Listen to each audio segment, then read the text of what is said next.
today I would like to have a very raw conversation, and it is strictly about myself. And I know that some of you may be able to relate. It is about my experiences as a Black woman. I'm going to touch on relationships with being a Black woman, stereotypes, social anxiety with being a Black woman, all the way to being in corporate as a Black woman. So, first, I will start off with social anxiety. I think that's an important one.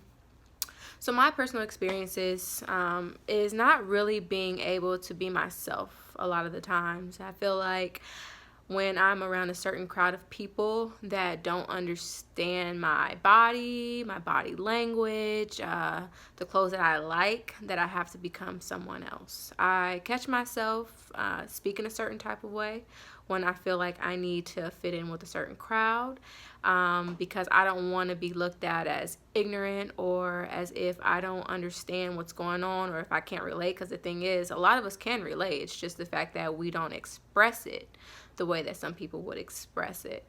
Another thing is my clothing. I noticed that lately I have been walking around with baggier clothes because I don't want to have on something that may offend, or I look like a tramp because unfortunately I have a big butt and some people don't understand what it's like to be born with one. So that can be uncomfortable. And with that being said, it's gotten to the corporate realm as well. But I'll touch on that in a second. With these stories, I'm also going to talk about being a Black woman with other Black people. And this is something that a lot of us can relate to as well. When you dress a certain way or do certain things, there are a lot of Black people that don't understand where you're coming from. Now you're either too good or you're a hoe because you wear leggings, or it's a lie. But that's another story. As far as corporate goes, I've noticed that it's the same thing with social anxieties. I noticed a lot of people that are Black will not really credit other Black people in the corporate side. It seems as if they feel more validated if they are taking the side of others, instead of sticking with one another. Or I've also noticed that other Black people question other Black people and their validity because they don't feel like they're correct. That's another thing that I have also witnessed. And as far as clothing goes, there will be, I'm going to say, in some instances, temps. So this is nothing against temps, but I've noticed that a lot of people come in a little rough around the edges, wearing leggings and hair not done. And I've watched certain people dog them out, or I've even watched Black people, look at them as if they're less than, when I've met a lot of intelligent people that may not have the educational background that a lot of people have, but can tell you a few things about a few things.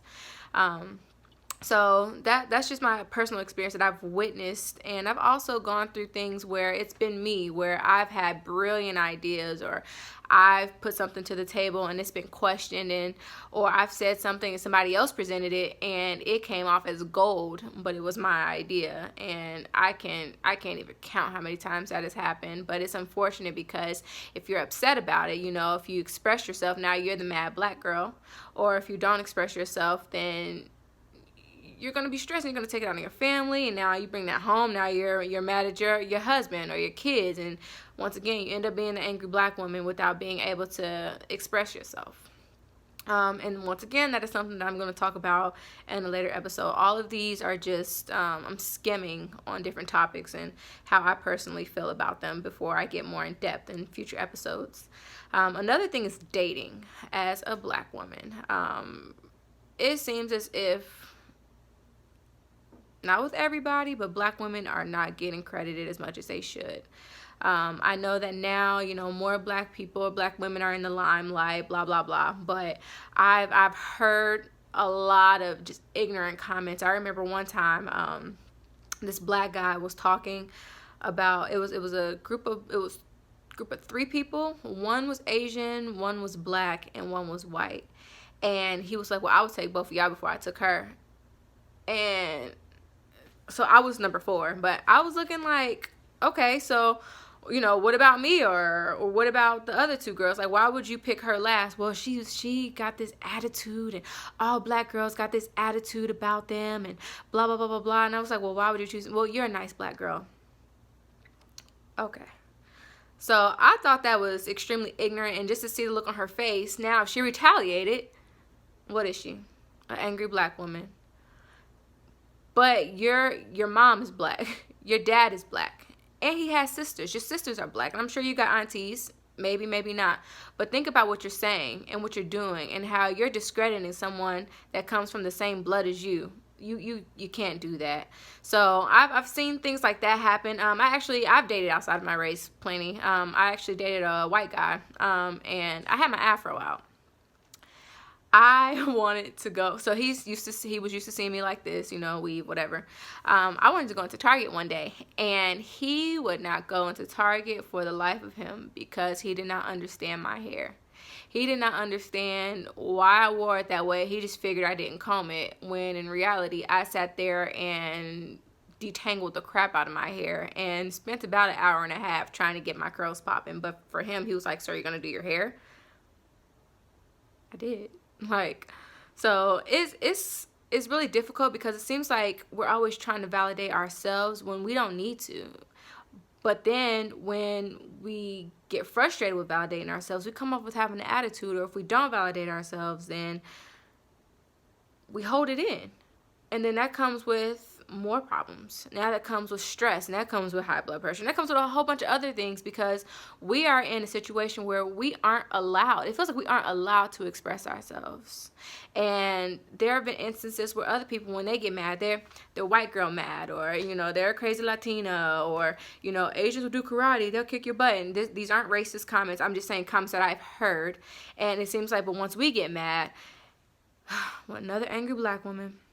So it's a lot that isn't fair, but I'm gonna touch more in depth on these. This is just an introduction, a very raw introduction on how I feel, how I felt with being a black woman, and some of the struggles that I've gone through. And as I go along through the month of February, I will make sure that I include more in-depth stories. I do want to do some interviews with more black women just to get their side, their experiences, their stories, and get some uplifting moments as well. Moments where people can tell me how to get through some of these things and come out better. So this is just an introduction once again to February. Happy Black History Month. Rest in peace to all the wonderful people that were before us. Rosa Parks, Martin Luther King, Malcolm X, everybody else. I love you guys. Thank you for tuning in, and I will see you in about a week.